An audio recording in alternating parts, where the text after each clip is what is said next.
हम लोग दूल्हा दुल्हन से मिल लेते हैं। नमस्ते। बधाई हो कुमार साहब। आइए आइए ऋषभ जी, रचना जी वेलकम। Thank you. बेटे की शादी बहुत बहुत मुबारक। धन्यवाद जी, आप अपना कीमती वक्त निकाल कर यहाँ पर आए, हमारे लिए तो ये बड़े सम्मान की बात है। अरे कुमार साहब, आते कैसे नहीं? शादी जैसे बंधन में इंसान रोज रोज थोड़ी फंसता है ना?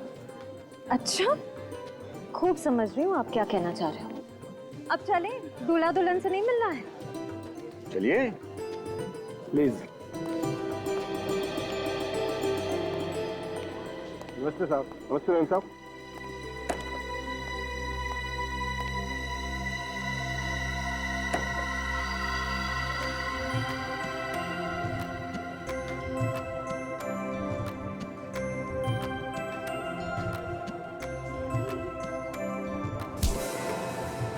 भाई साहब जरा देख कर चलिए। माफ कीजिएगा, वैसे मेरा नाम अमित है। हमारा नाम हर्ष है और ये है मैं इनकी पत्नी रचना। बहुत खूबसूरत है। जी? मतलब क्या है आपका? गलत मत समझिए, मैं इनके हार की बात कर रहा था। ये पूरे 10 लाख का है। वो क्या है ना कि 6 महीने पहले हमारी शादी की सालगिरह थी, ये भूल गए तो सजा के तौर पे मैंने इनसे ये हार मांग दिया। कितनी बार समझाया है तुम्हें, हर जगह ये 10 लाख का ढिंढोरा पीटने की क्या जरूरत है? वाह भाई वाह, लगता है आप दोनों में बहुत ही प्यार है। जबरदस्ती मतलब जबरदस्त प्रेम है हमारे बीच में। लेडीज एंड जेंटलमैन, शादी के माहौल में तब तक रंग नहीं जमता है जब तक लोग झूमेंगे नहीं, नाचेंगे नहीं। तो अब वक्त हो चला है इस खुशियों को संगीतमय बनाने का। जोरदार तालियों से स्वागत कीजिए मिस गीता का, जो अपनी मधुर आवाज से आप सभी का मन मोह लेगी। मिस गीता।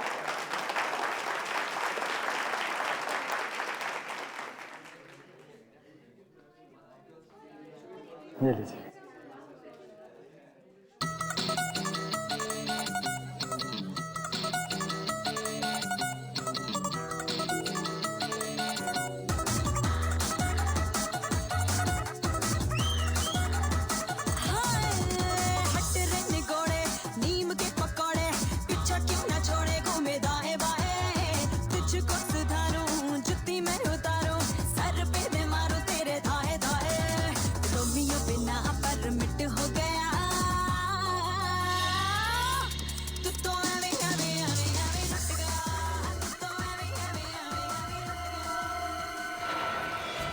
सॉरी साहब, सॉरी साहब। दिखाई नहीं देता तुम्हें? हाँ, सब ठीक है? घूम रहे हो क्या यहाँ?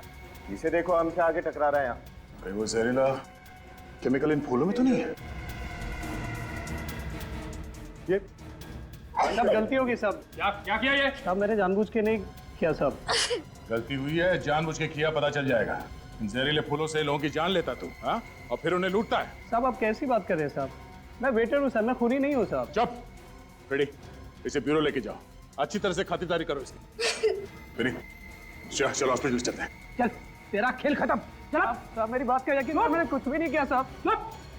ये सब क्या था कुमार जी? कुछ नहीं, अब सब ठीक हो जाएगा।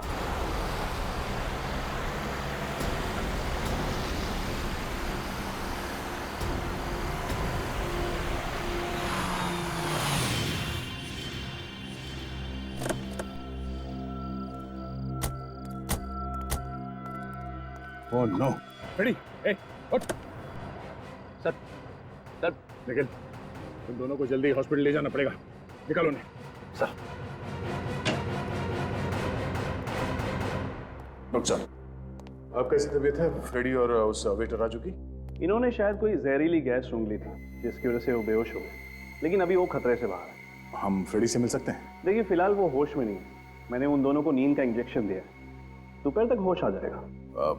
ठीक है डॉक्टर, थैंक यू। सर जरूर ही वही जहरीली गैस है जिससे उन शादीशुदा जोड़ों को मारा जा रहा है। हाँ निखिल, डॉक्टर तारिका ने तो कहा कि जो फूल श्रेया और विनीत पे गिरा था उसमें कोई जहरीला केमिकल नहीं था। इसका मतलब है वो जहरीला केमिकल उस गाड़ी में ही था। लेकिन सर उस गाड़ी की चाबी हमने किसी भी बैंक्वेट के स्टाफ मेंबर को नहीं दी थी, तो फिर? अब इन सारे सवालों का जवाब उस गाड़ी से ही मिलेगा।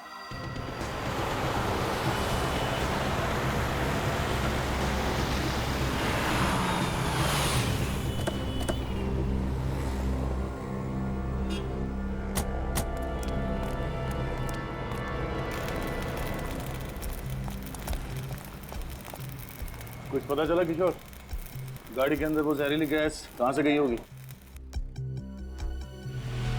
नहीं साहब, मैकेनिक की नजर से देखकर लगता नहीं है कि इस गाड़ी से किसी ने छेड़छाड़ की है। सब कुछ एकदम बरोबर है। तुमने अच्छी तरह से तो चेक किया है ना, हाँ बारीकी से? साहब, एकदम बरोबर है।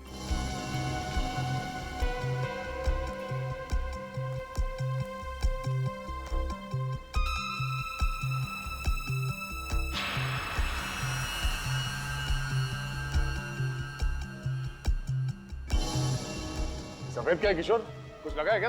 नहीं साहब, मैंने तो सिर्फ गाड़ी चेक करी है। तो मेटल पाउडर जैसा कुछ है।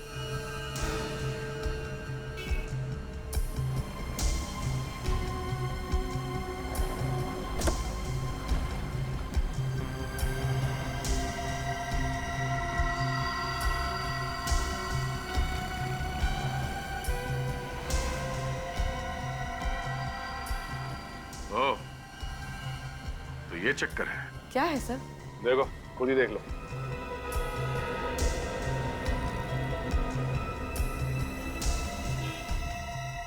सर इतना बारीक छेद तो मैग्नीफाइंग ग्लास से ही दिख सकता है। पहले यहाँ दरवाजे पे किसी ने ड्रिल मशीन से छेद किया और फिर उस छेद के जरिए अंदर वो जहरीली गैस डाल दी गई। लेकिन सर ये ड्रिल मशीन तो बिजली से ही चलती है ना? अगर उसने ड्रिल मशीन का कनेक्शन किसी और वायर के थ्रू कहीं किया होगा तो किसी ने तो उसे देख ही लिया होगा। ये भी तो हो सकता है कि ड्रिल मशीन बिजली से नहीं बल्कि बैटरी से चलती है। सब कुछ पोर्टेबल है। हेलो, हाँ बोलिए। क्या? निशान? अच्छा, ठीक है, उसकी फोटो, एड्रेस, सेल नंबर और सारी डिटेल्स मुझे भेज दो। Okay, thank you. क्या हुआ सर? प्रज्ञा बैंक्वेट हॉल का दरबान निशान वो गायब है। ना वो काम पे आ रहा है, ना ही फोन कॉल उठा रहा है। सर ये सब किया धरा उस निशान का ही तो नहीं है? अब ये तो उस दुकान से ही पता चलेगा जहाँ पे ये खास बैटरी वाली ड्रिल मशीन मिलती है। पता करो कहाँ कहाँ ऐसी ड्रिल मशीनें मिलती हैं। निखिल, लगता है ये वही डिस्ट्रीब्यूटर है जो वो ड्रिल मशीन बेचता है। चलो सुनिए, हम लोग सीआईडी से हैं, आपसे कुछ पूछताछ करना चाहते हैं। बैटरी से चलने वाली शक्तिशाली ड्रिल मशीन्स पूरे शहर में सिर्फ आप ही की दुकान पे मिलती है ना? जी, होलसेल की बस मेरी ही दुकान है उन ड्रिल मशीन्स की, और कहीं नहीं मिलेगी आपको। तो जिन दुकानों को आप ये मशीन्स बेचते हैं, 1-2 पीसेस तो बेचते नहीं होंगे, कम से कम 15-20 पीसेस बेचते होंगे। जी बिल्कुल। तो पिछले कुछ दिनों में आपने इस तरह बैटरी से चलने वाली ड्रिल मशीन अगर बेची है तो किसको बेची, याद है कुछ आपको? सर मैंने तो नहीं बेची, लेकिन मेरी दुकान पे एक छोटू नाम का लड़का काम करता था। उसे एक ग्राहक ने 500 रुपए ज्यादा का लालच दिया, उसे उस मूर्ख ने बेच दी। छोटू, बुलाओ सर। जी मैंने उसे निकाल दिया। काम से निकाल दिया? तो क्या आप उस ग्राहक को पहचानते हैं? जी बिल्कुल, वो पहले मेरे पास आया था। जब मैंने उसे मना कर दिया तब शाम को दोबारा आया। जब मैं दुकान पे नहीं था तब छोटू ने उसे दे दी। ये यही था वो?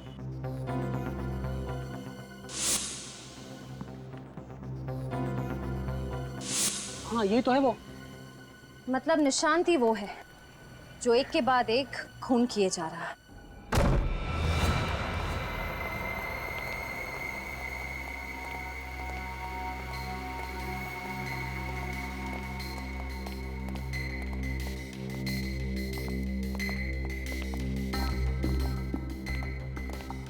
लगता है अपने परिवार के साथ 9 तो 11 हो गया। तलाशी लो घर की अच्छी तरह से।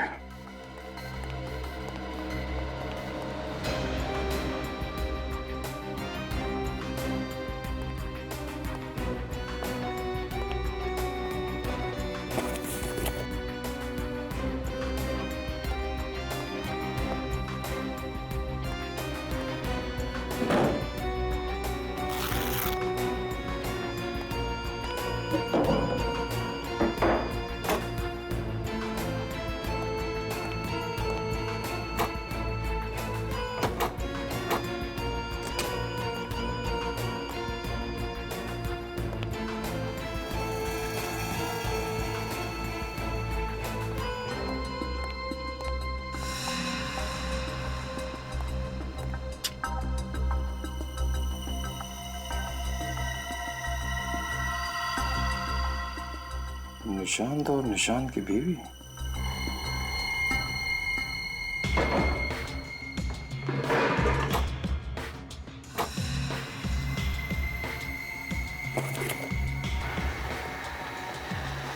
ये है वो पोर्टेबल ड्रिल मशीन जिसे उस कार के दरवाजे पे छेद किया गया।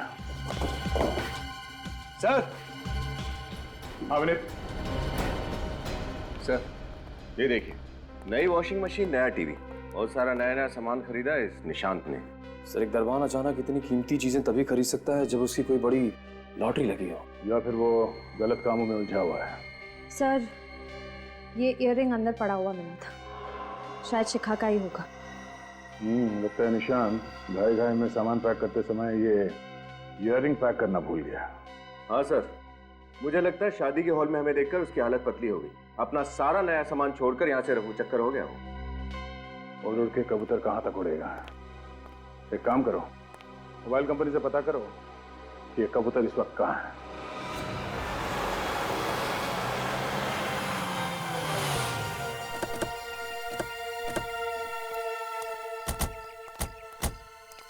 सर आखिरी बार निशांत का मोबाइल यहीं पर था।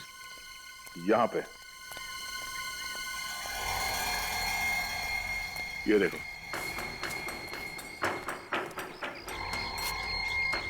मोबाइल तोड़ दिया गया है, इसमें तो सिम कार्ड भी नहीं है।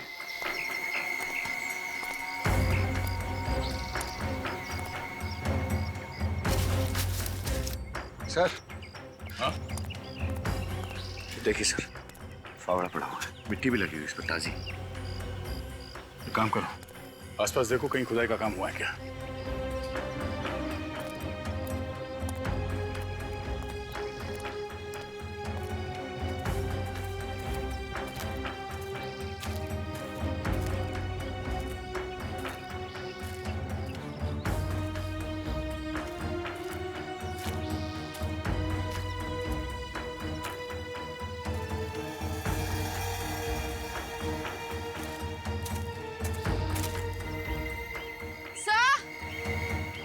हाँ?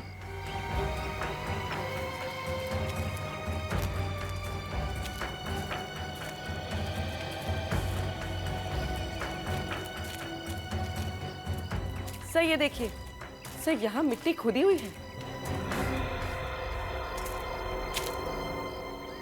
खोदो यहाँ।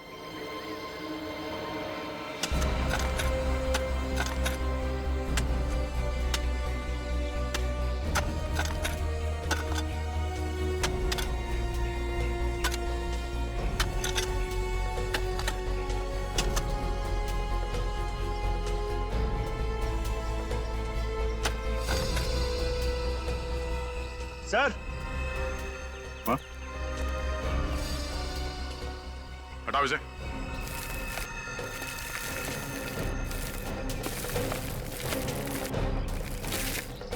एक मिनट, लाश है, बाहर निकालो उसे।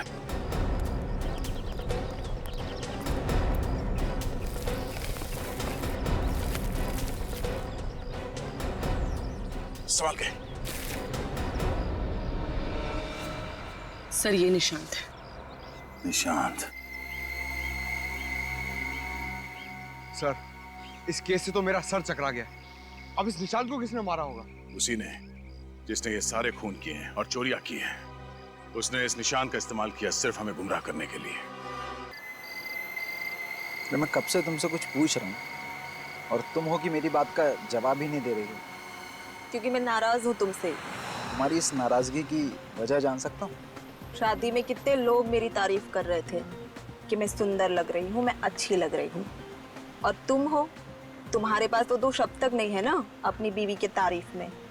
भाई तारीफ उसकी की जाती है जिसकी खूबसूरती शब्दों में बयान की जा सके, और तुम्हारी तारीफ के लिए मुझे शब्द ही नहीं मिलते।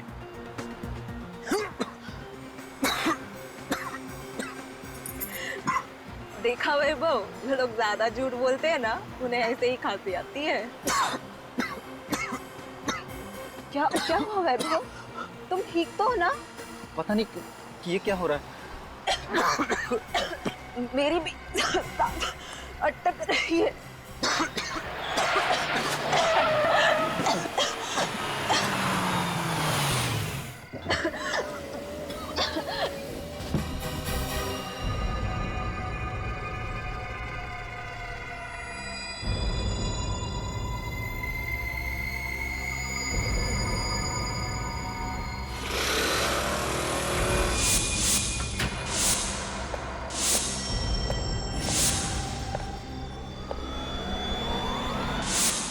अभिजीत, 25 और 26 को सिंगापुर में क्रिमिनल साइकोलॉजी पर एक बहुत बड़ी कॉन्फ्रेंस है।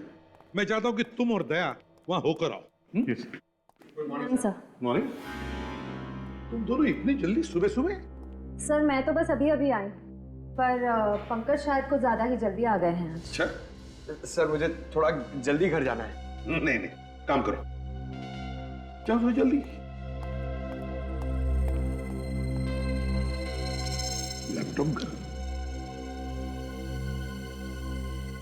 पंकज क्यों आया था इतनी जल्दी? क्या कर रहा था वो? सर एक्चुअली जब मैं ब्यूरो में आई तब मैंने देखा कि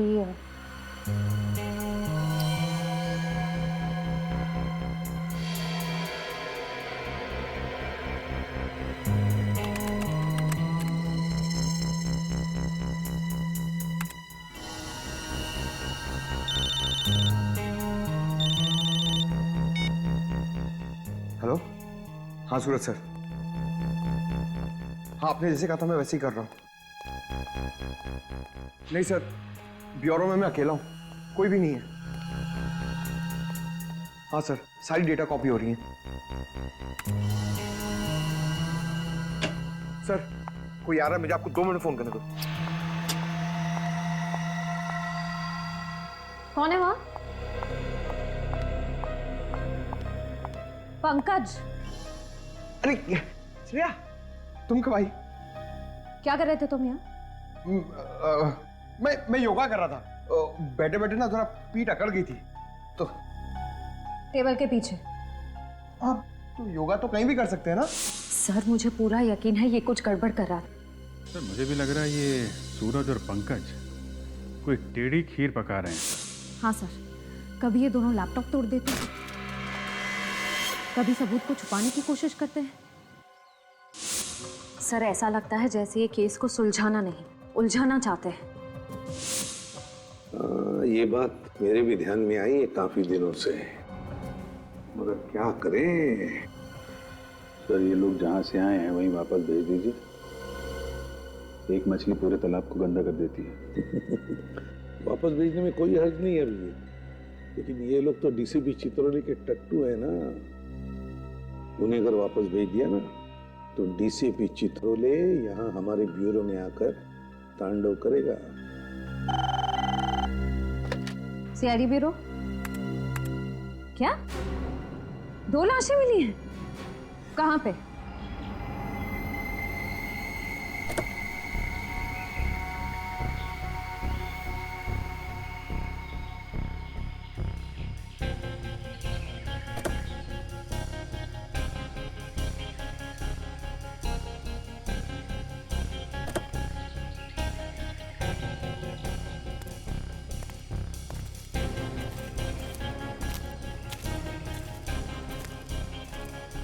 तो तुम लोग श्याम नगर का रास्ता पूछ रहे थे?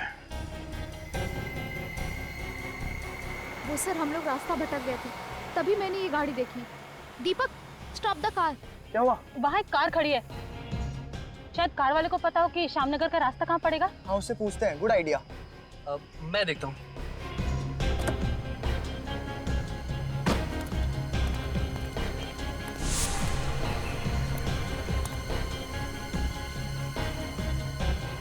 भाई साहब ये श्यामनगर का रास्ता किधर होगा? हेलो भाई साहब, hello. Oh my God guys, क्या हुआ?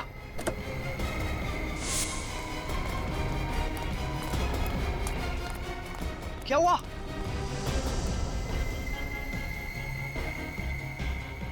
दो लाशें देखकर हमारे तो होश ही उड़ गए। गाड़ी के आसपास किसी को भागते हुए देखा? नहीं सर, आसपास कोई नहीं था। सर। अपूर्वी?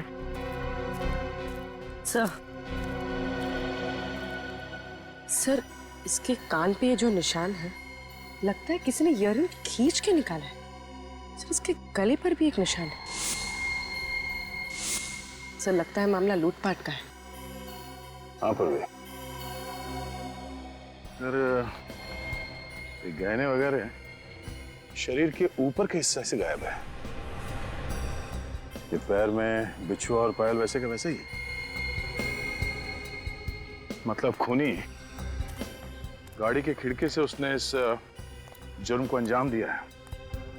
सर, इन दोनों हस्बैंड वाइफ ने कितने सपने देखे होंगे सर एक दूसरे के साथ अपने भविष्य के लिए, और किसी खूनी ने सिर्फ चोरी करने के लिए इन दोनों को मार दिया। खूनी तुम्हारी तरह भावुक नहीं होते पंकज, वो सिर्फ अपना सोचते हैं, दूसरों का नहीं। कि शरीर पे कहीं भी चोट या जख्म का कोई निशान नहीं है।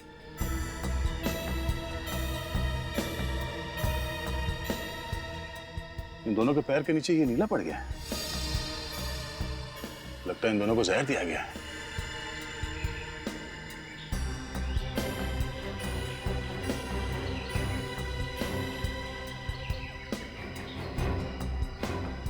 सर,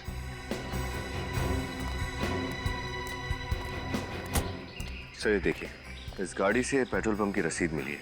कल रात इन लोगों ने किसी पेट्रोल पंप से 2000 का पेट्रोल भरवाया था। इस पेट्रोल पंप में चल के पता करते हैं, शायद वहां से पता चल जाए कि इन दोनों को जहर किसने दिया था।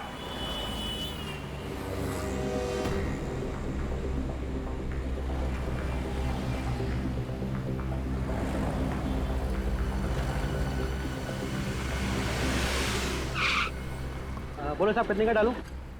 आज सुबह ही टैंक फुल किया है। इतना जल्दी पेट्रोल खत्म हो गया? गाड़ी का एवरेज खराब है क्या? CID की गाड़ी का एवरेज बहुत अच्छा है। फिलहाल तुम इस गाड़ी के बारे में बताओ। हाँ साहब, ये पर्ची तो हमारे यहाँ की है। हाँ, इस कार में पेट्रोल कल रात यहीं पे डाला गया था। हाँ साहब, भराया तो था। पप्पू जी क्या बात है? पप्पू कौन है? साहब, ये लोग CID से किसी कार के बारे में पूछ रहे हैं। CID? क्या बात है सर, कुछ प्रॉब्लम है क्या? बहुत बड़ी प्रॉब्लम। इस कार में जो हस्बैंड वाइफ कल जा रहे थे, उन दोनों का खून हुआ। खून? किसने किया? यही पता लगाने की कोशिश कर रहे हैं हम लोग। क्या बता सकते हैं कि इनके साथ कोई और भी था या ये दोनों ही थे सर? मुझे तो नहीं मालूम सर, लेकिन हाँ, गिरीश बता सकता है। कौन गिरीश? वो नाइट की शिफ्ट में काम करता है। जरा इस गिरीश को बुलाना। सॉरी सर, वो तो हॉस्पिटल में है। हॉस्पिटल में? क्यों? वो कल रात को 12 सवा 12 बजे के आसपास अचानक वो गिर गया और बेहोश हो गया। बेहोश हो गया? कैसे? पता नहीं साहब, उसे चक्कर आने लगे थे। इससे पहले कि हम लोग कुछ समझ पाते, वो धड़ाम से नीचे गिर गया। मुझे लगा कि बेचारा 2-2 शिफ्ट में काम कर रहा था, इसलिए थकान की वजह से ऐसा हो गया हो। कौन से हॉस्पिटल में भर्ती है ये? शांति शिविर हॉस्पिटल। शांति शिविर हॉस्पिटल। सर, ये वैभव और शिखा, ये लोग एक शादी से लौट रहे थे सर, जब इन पे हमला हुआ। और सर, हमला होने से पहले रात करीब 12 बजे ये लोग एक पेट्रोल पंप पर पहुंचे, जहां एक अटेंडेंट गिरीश ने इनकी गाड़ी में पेट्रोल डाला और इनके जाने के बाद वो बेहोश हो गया और हॉस्पिटल पहुंच गया। अभिजीत, ये पेट्रोल अटेंडेंट गिरीश का बेहोश होना और फिर उसके बाद में वैभव और शिखा, इन दोनों पर हमला होकर उनकी भी मौत होना, कहीं इन दोनों बातों में कोई कनेक्शन तो नहीं? सर, सर मैं अभी अभी हॉस्पिटल में गिरीश को मिलकर आ रही हूँ। डॉक्टर्स का कहना है कि उसकी बेहोशी की वजह थकान नहीं, कोई जहरीला केमिकल है, कोई जहरीली गैस। तो फिर अभिजीत, इसका मतलब है कि ये दोनों शादीशुदा इसी जहरीले गैस के चपेट में थे और इन्हीं के जरिए इस गिरीश तक ये जहरीला गैस पहुंच गया। हाँ सर, गिरीश बच गया क्योंकि वो वक्त पर हॉस्पिटल पहुंच गया, लेकिन वैभव और शिखा की किस्मत इतनी अच्छी नहीं थी। मगर ये जहर है कौन सा? है कौन सा ये जहर जो 2 मिनट में आदमी दम तोड़ दे? सर, सर इस जहर का नाम है फोलियम ब्यूरोक्साइटिस। हेलो तारिका जी। फोलियम ब्यूरोक्साइटिस? हाँ सर, ये जहरीला केमिकल मुझे वैभव और शिखा के फेफड़ों से मिला है। फेफड़ों में मिला है तो इसका मतलब है अभिजीत कि इन दोनों ही ये जहर किसी चीज से सूंघा है या फिर सूंघाया गया है। हाँ सर, क्योंकि बॉडीज में इंजेक्शन वगैरह का तो कोई निशान नहीं मिला है मुझे। वही तो। और पेट में खाने पीने में कोई जहर नहीं मिला? पंकज, जब डॉक्टर तारिका कह रही है कि जहर सिर्फ फेफड़ों में था, तो उल्टे सीधे सवाल पूछ कर परेशान मत करो इनको। मालूम है कितनी मेहनत लगती है सब ढूंढने में। अरे आप थक गई होंगी, मैं कुछ मंगाऊं आपके लिए? फिर कभी अभिजीत, आज थोड़ा लेट हो रहा है क्योंकि सालों के साथ पूना गए ना, तो सारी जिम्मेदारी मुझ पर ही है। सर उनके सब पूना गए हैं? ये तो बड़ी अच्छी बात है। मतलब दिन रात काम करके थक गए हैं बेचारे, पुणे गए हैं तो थोड़ा चेंज हो जाएगा।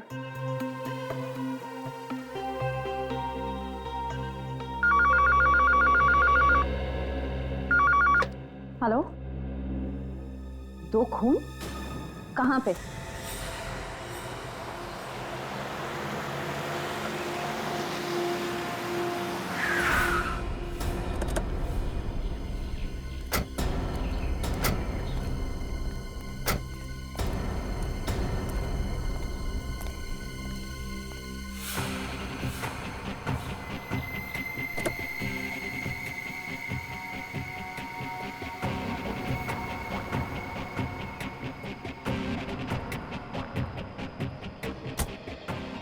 कमाल है, एक ही दिन में 4 खून।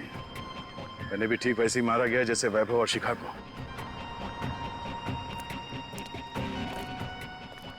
तुमने फोन किया था हमें? जी हाँ सर, मैंने फोन किया था। क्या हुआ था यहाँ पे? सुबह सुबह काम पे जा रहा था, गाड़ी को देखकर शक सा हुआ।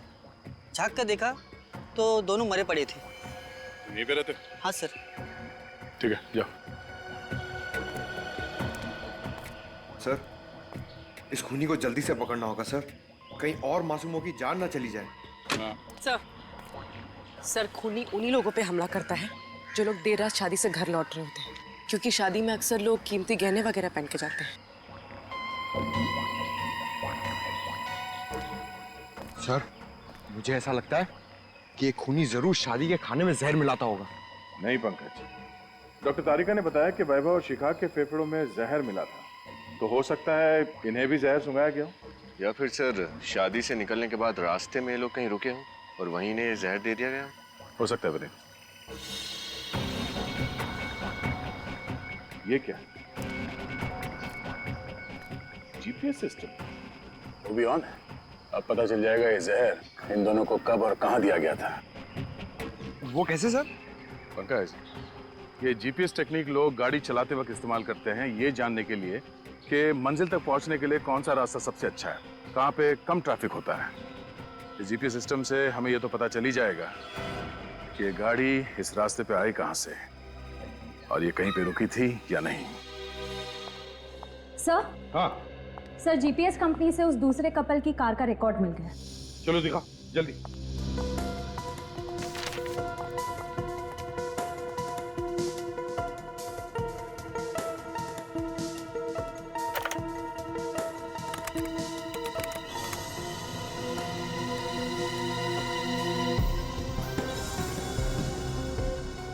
ये देखो अभिजीत, ये है वो शादी का हॉल, इसे हम पॉइंट ए कहते हैं। ये देखो, ये है पॉइंट बी, यहां पर इन दोनों की मौत हुई। सर, पॉइंट ए से पॉइंट बी के बीच ये गाड़ी कहीं रुकी नहीं है। इसका मतलब इन दोनों को जहर शादी के हॉल में ही दिया गया है। एग्जैक्टली अभिजीत, ऐसा ही हुआ होगा। ये वैभव और शिखा, ये दोनों भी तो इसी हॉल में गए थे शादी के लिए। अभिजीत, इसका एक ही मतलब हो सकता है कि वहां पर कोई तो है वहां प्रज्ञा बैंक्वेट्स में जिसने इन लोगों को ये जहर सुंघाया है किसी तरह से।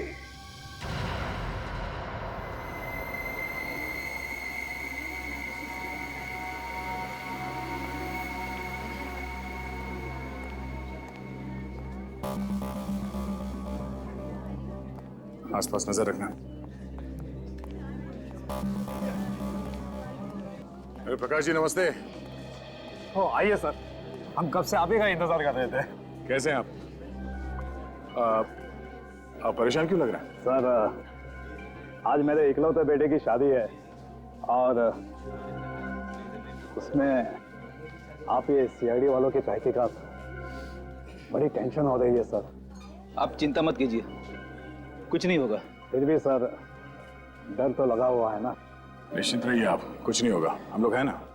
और आपके सहयोग से ही आपके एक मेहमान की जान बचा पाएंगे हम। जी सर। का क्या पता चला इनके बारे में? सर, मुझे 2 बातें पता चली है जो आप लोगों को खूनी के काफी करीब ले जा सकती है। क्या? वो क्या? तो ये देखिए, इसके गले पे ये खरोचों के निशान जो शायद खूनी के साथ हाथापाई की वजह से हो गए हो। सर, उस जंगल में जहाँ पे हमें निशांत की बॉडी मिली थी, वहां पे हमें निशांत का टूटा हुआ मोबाइल भी मिला था। कहीं इस हाथापाई की वजह से तो वो नहीं टूटा? हो सकता है, मगर ये खरोचो हमें खूनी तक कैसे पहुंचाएंगी? क्योंकि सर इन खरोचों से ये पता चल रहा है कि खूनी कोई लड़का नहीं बल्कि एक लड़की है। लड़की है? वो कैसे?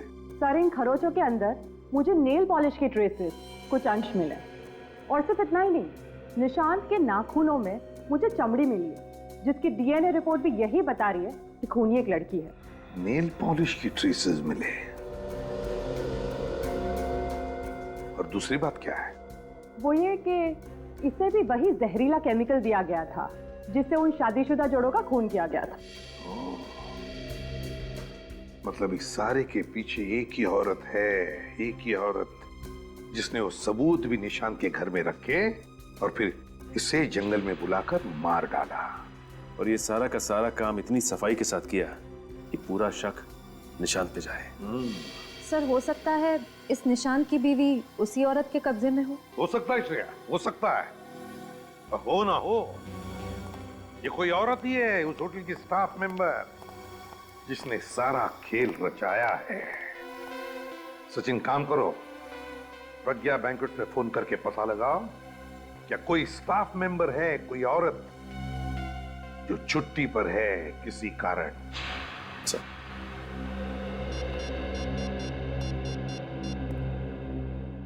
हेलो, हाँ मैनेजर साहब जी। अच्छा ये बताइए कि आपके फीमेल स्टाफ की कोई मेंबर कल से छुट्टी पे है क्या? जी क्या? ओके, आपकी मदद के लिए बहुत बहुत शुक्रिया जी, थैंक यू सर। मैनेजर के हिसाब से एक लड़की है जो कल अचानक छुट्टी पे निकल गई। मतलब कोई तो औरत है होटल की स्टाफ जो छुट्टी पर है।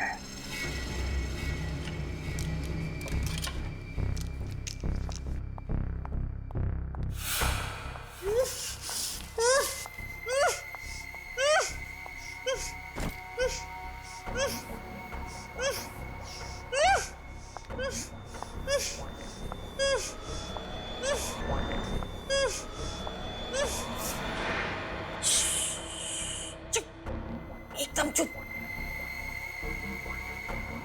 बोलना है इसलिए खोल दूं। ले। अब मुझे छोड़ दो। निशांत तो तुम्हारे इशारों पे कठपुतलियों की तरह नाचता है ना, और तुम्हें क्या चाहिए? मैं जो चाहती थी मुझे तो वो मिल ही गया है। अब तो बस एक खूबसूरत सी जगह जाकर सुकून की जिंदगी जीनी है।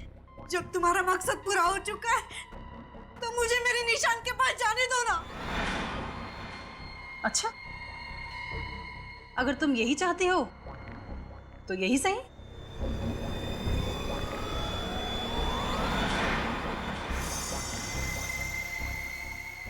ये क्या कर रही हो? ये क्या कर रही हो तुम?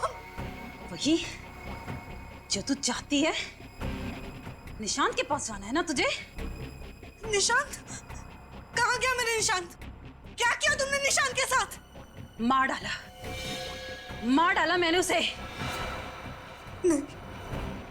नहीं, ऐसे नहीं हो सकता, ऐसा नहीं हो सकता। ये सच नहीं है ना?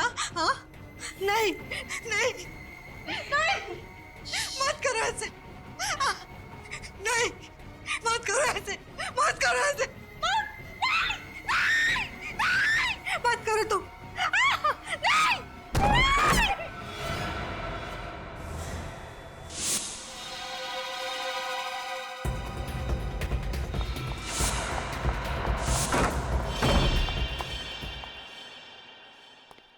बहुत हो गया गीता जी, अब तुम्हारा खेल खत्म।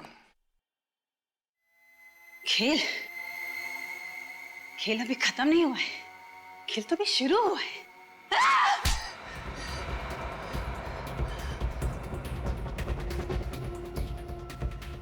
बहुत शौक चढ़ा है ना खेल खेलने का। हाँ, मैंने ही किया ये सब। इन सभी हत्याओं के पीछे मेरा ही हाथ है, क्योंकि मैं सोना लूटना चाहती थी, अमीर बनना चाहती थी। अमीर बनने के लिए, पैसा पाने के लिए 5-5 खून किए तुमने, हाँ? क्या यही एक रास्ता था तुम्हारे पास अमीर बनने का? ऐसा नहीं है सर कि मैंने शराफत का रास्ता नहीं अपनाया, पर मुझे मिला क्या शराफत और मेहनत के बदले? क्यों? ऐसा क्या हुआ तुम्हारे साथ? एक अमीर इंसान के यहाँ मैं काम करती थी। एक दिन उसके यहाँ सोने की चोरी हुई और उसने सारा इल्जाम मुझ पर डाल दिया। वो तो सबूत ना होने की वजह से मैं बच गई, वरना मैं भी जेल में होती इस वक्त। और इसलिए तुमने वो बैंक्वेट हॉल ज्वाइन कर लिया, वहां गाना गाने लगी ताकि तुम अमीर लोगों पर नजर रख सको और फिर उन्हें अपना शिकार बना सको। हाँ सर, मैं उनमें से अपना शिकार चुनती और निशान को खबर कर देती। जब लोग मेरा गाना सुन रहे होते तब निशांत अपना खेल शुरू करता, मौत का खेल। वो पार्किंग लॉट में जाता और ड्रिल मशीन के जरिए कार में छेद करता। हाँ मैम साहब, हाँ ठीक है, काम हो गया मैम साहब। हाँ हाँ हाँ देख लिया मैंने। Okay ma'am.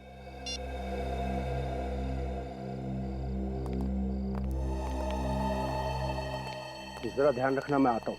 ठीक।